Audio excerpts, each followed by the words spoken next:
Hey, what's up everybody? This is Shannon here with Back to the Cardboard, and man, what a beautiful day it is here in the Kentucky countryside.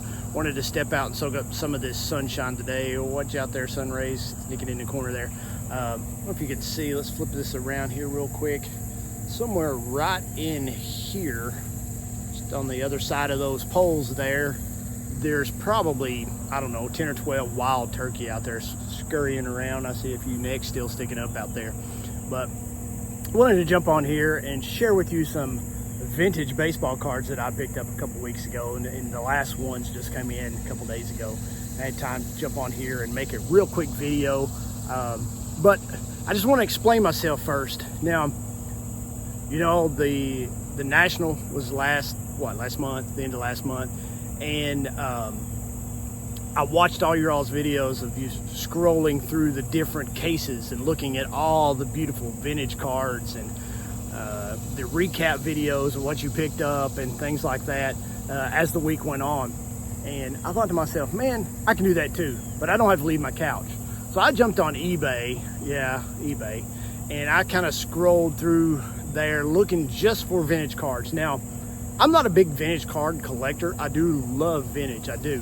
I don't know a whole lot about it. I'm kind of, to be honest with you, somewhat leery about picking up some raw cards just because of counterfeits and stuff like that. So everything I did pick up was graded, by the way, but I wanted to find some stuff that really appealed to me. Stepping out of my wheelhouse, normally I do collect some vintage, mainly Reds players. But I wanted to step out of my wheelhouse and look at some vintage cards of Hall of Famers from the day. And I think I found some that you all will like. So let me flip the camera around. Oh, let's see if we can get this in there. It's not going to zoom. Anyway, whatever. Let's flip the camera around and talk some turkey on baseball cards.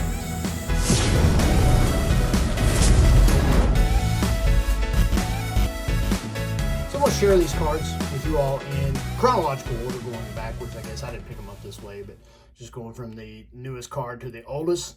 This is a 73 Harmon Killebrew. Man, I just love this card. I love these action shots of these old vintage cards, these older players. This photo, I'm pretty for sure, is taken at old Cleveland Stadium. The only reason I say that is you got the catcher there, and it looks like the home uniform of the Cleveland Indians back in '72. With the number 10, which happens to be, I believe, Jerry Moses. Of course, Harmon Killebrew in '72, '73, his career was winding down. He wasn't the big basher he was back in his younger days, hitting, 30 and 40 home runs.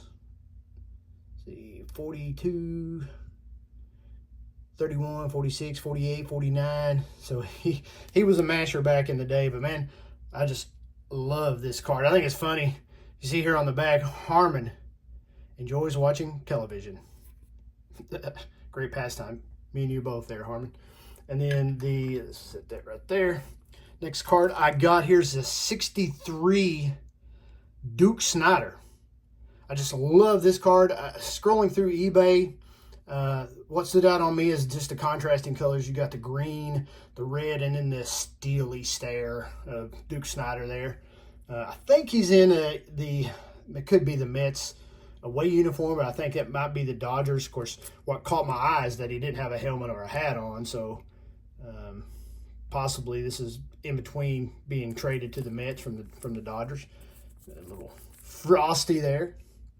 Back super clean and fairly well centered. I love that card. Caught my eye. Love the colors. Duke Snider, handsome gentleman. The next card I got is this card right here, 59 Sandy Koufax. Look at that. Yeah, okay. It's a little off center, right? Yep, sure enough. There's a little bit of snowing there around his ear, kind of off to the side of the card. There's a spot down here in this corner. Yellowing on the borders.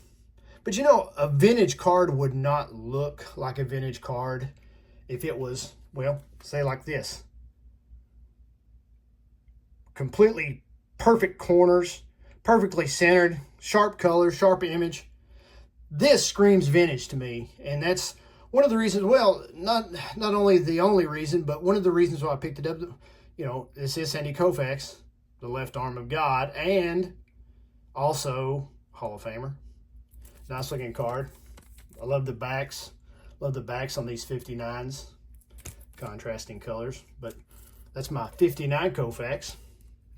And then the exact reverse of this, just what I was talking against, is this 54 Bowman Pee Wee Reese.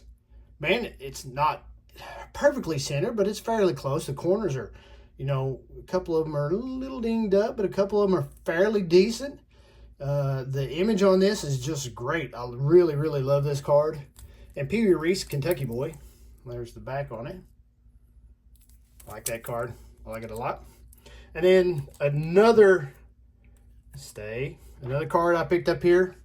This right here, the 1952 Bowman Nellie Fox.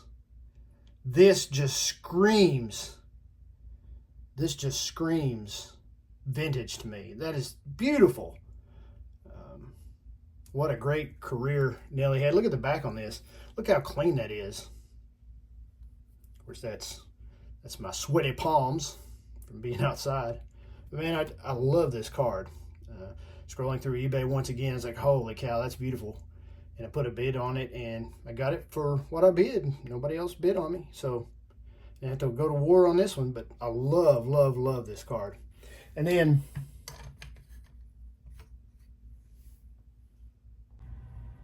this right here, the 1950 Bowman of Leo DeRocher, Hall of Famer. Leo the Lip, or some people called him Lippy, I guess because he liked to mouth a lot. He got ejected quite a bit as well when he was a manager. Very colorful player. Played with my Reds from 1930 to 33, somewhere around there in the early 30s. And like Pete Rose, did like to gamble quite a bit and got in trouble for that in the major leagues. Got suspended, I think once, maybe a couple times. Very outspoken against the guys that were against Jackie Robinson, and very outspoken against the color barrier back in the day. Known in 1938 for being the final strikeout in Johnny Vandermeer's second no-hit game, second game in a row that he no-hit. And DeRocher here was the very last out in that. That's not something I guess you want to be proud of. And then he was on the 28 Yankees and is very well liked, from my understanding, by manager Miller Huggins. Played shortstop regularly, and I think because he was so well liked, probably Huggins' favorite player, that Babe Ruth gave him the nickname the All-American Out. I thought that was hilarious. That him and, I'm sure, Ruth had a back and forth, and because Leo didn't just sit back and take that. He didn't. Known for also saying, and I don't know how much truth is in this, that nice guys finish last. It all comes back to the papers, once again, the media misquoting him. And the paper said that he said that nice guys wound up in last place.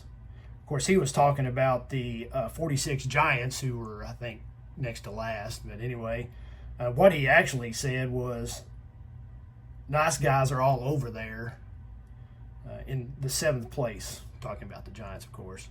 And I think it's ironic that in 48, he became the Giants manager. Here's the back on this card. But very, very colorful character. Very interesting gentleman to read about, no doubt. But that's Leo the Lip DeRocher. Hey, that's all I got, guys. Thanks for tuning in. Thanks for hanging out with me. I hope you enjoyed those vintage cards. Kind of dipping my toes in the water just to see how I like it. And man, it's been exciting. It's been kind of fun. Kind of opens up a new door for me in collecting, and not going to get crazy with it, but we'll see how things go from here. So that's all I got. Thanks for tuning in. Remember, collect what you love and love what you collect. And until next time, guys. Peace.